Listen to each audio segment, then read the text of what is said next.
Saudara-saudari terkasih dalam Kristus, hari ini Rabu 11 Juni 2025 merupakan peringatan wajib Santo Barnabas Rasul.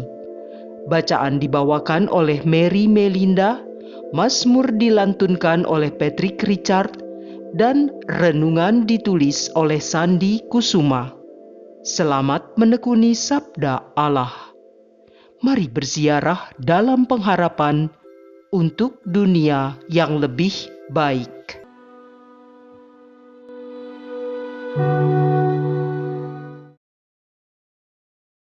Dalam nama Bapa dan Putra dan Roh Kudus. Amin. Ya Allah Bapa yang Maha Baik, terima kasih karena Engkau telah memanggil kami menjadi bagian dari karya keselamatan-Mu.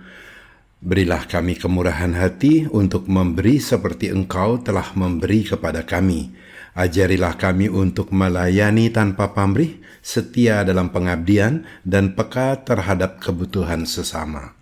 Amin. Bacaan dari Kisah Para Rasul, bab 11 ayat 21b sampai 26, dilanjutkan bab 13 ayat 1 sampai 3. Pada perkembangan awal umat beriman di Antiokhia, sejumlah besar orang menjadi percaya dan berbalik kepada Tuhan. Maka sampailah kabar tentang mereka itu kepada jemaat di Yerusalem. Lalu jemaat itu mengutus Barnabas ke Antiokhia.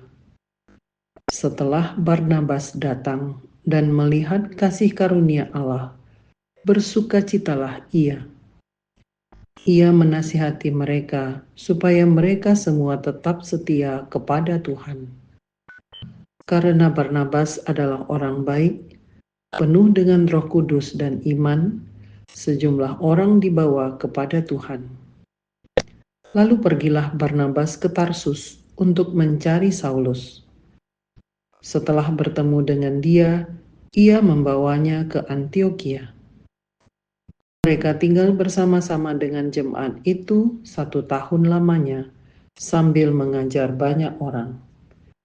Di Antiokhia, murid-murid itu untuk pertama kalinya disebut Kristen.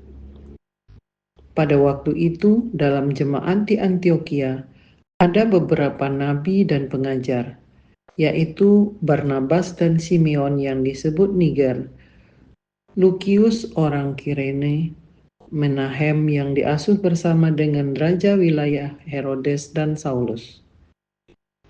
Pada suatu hari, ketika mereka beribadah kepada Tuhan dan berpuasa, berkatalah Roh Kudus, "Khususkanlah Barnabas dan Saulus bagiku untuk tugas yang telah kutentukan bagi mereka." Maka berpuasa dan berdoalah mereka. Dan setelah meletakkan tangan ke atas kedua orang itu, mereka membiarkan keduanya pergi. Demikianlah sabda Tuhan.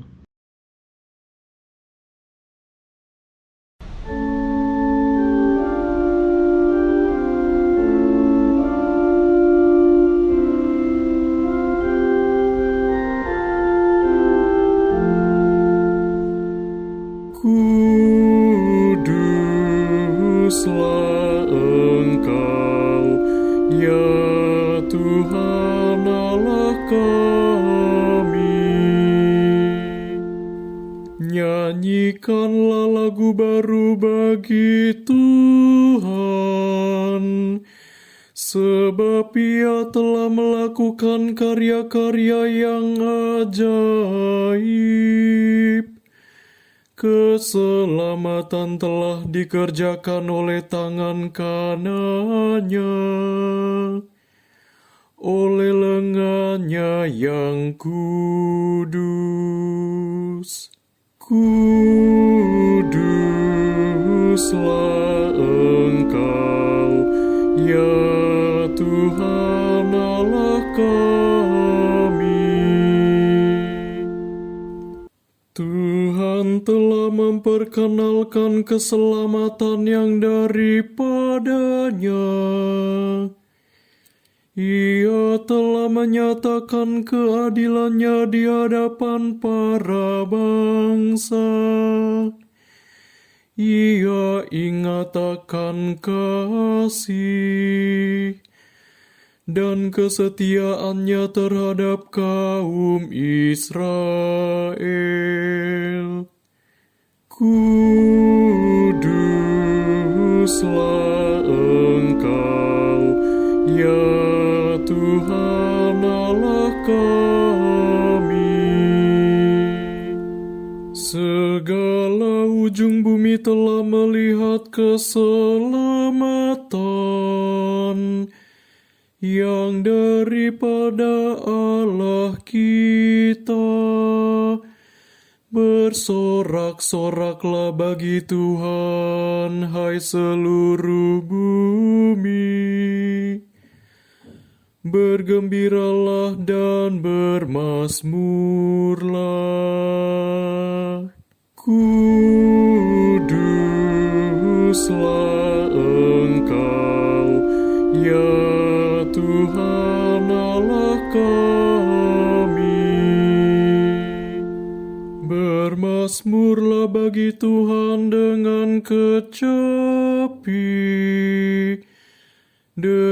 kecapi dan lagu merdu, dengan nafiri dan sangkakala yang nyaring. Bersorak-sorailah di hadapan Raja, yakni Tuhan. Kuduslah Engkau, ya Tuhan Allah kami.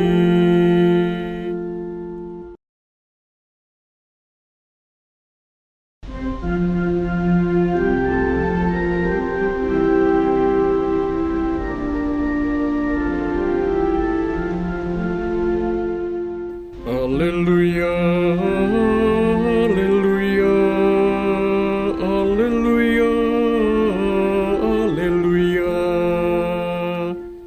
Pergilah, ajarlah segala bangsa sabda Tuhan.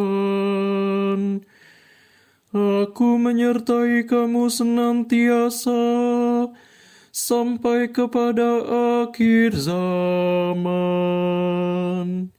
Alleluia, alleluia, alleluia, alleluia, alleluia, alleluia, alleluia, alleluia.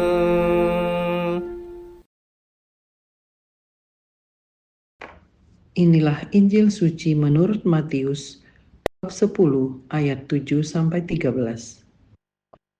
Sekali peristiwa, Yesus berkata kepada murid-muridnya, "Pergilah dan beritakanlah, kerajaan surga sudah dekat.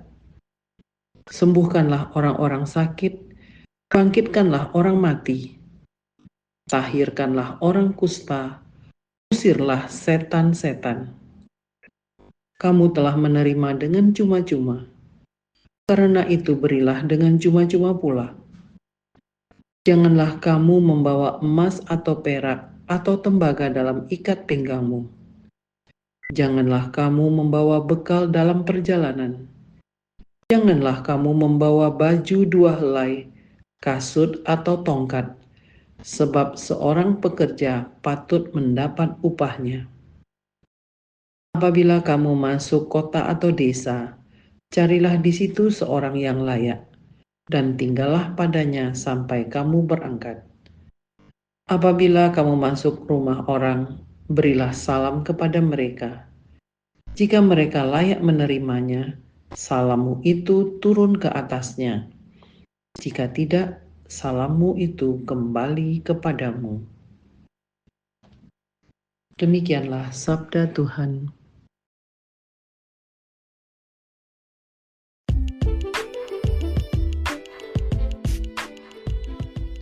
Dipanggil untuk memberi, bukan meminta. Renungan dibawakan oleh Sandi Kusuma.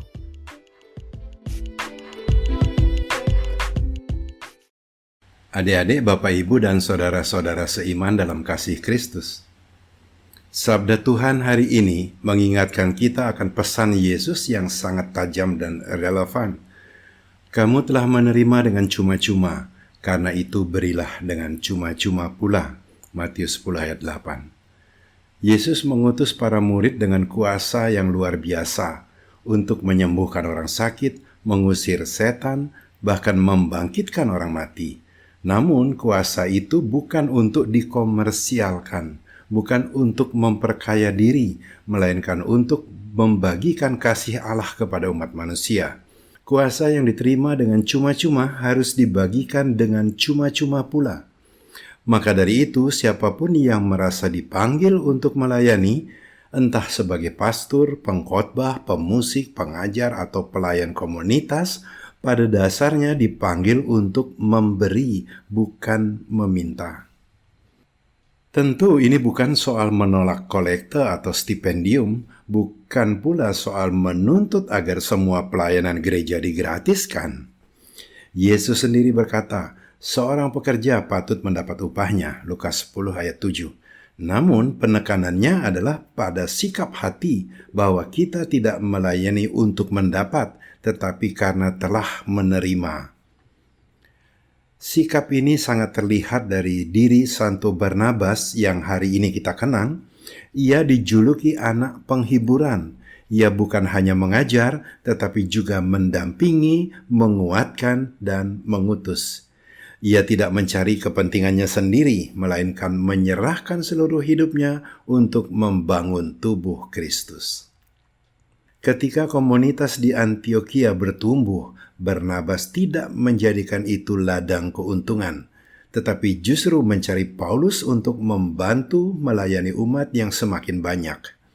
Barnabas adalah teladan orang yang memberi dirinya seutuhnya, karena ia tahu semua yang ia miliki berasal dari Tuhan. Saya pun merenungkan ini dalam pengalaman pribadi. Ketika memulai pelayanan, membangun database umat di suatu paroki, saya tidak punya bekal finansial, tidak punya tim, dan bahkan tidak tahu apakah akan ada yang mendukung.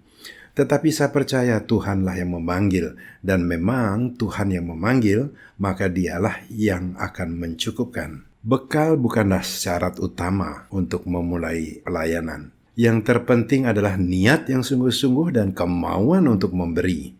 Ketika kita menjawab panggilan Tuhan dengan kesediaan hati, maka Tuhan sendiri akan mengutus orang-orang yang siap membantu dan menguatkan.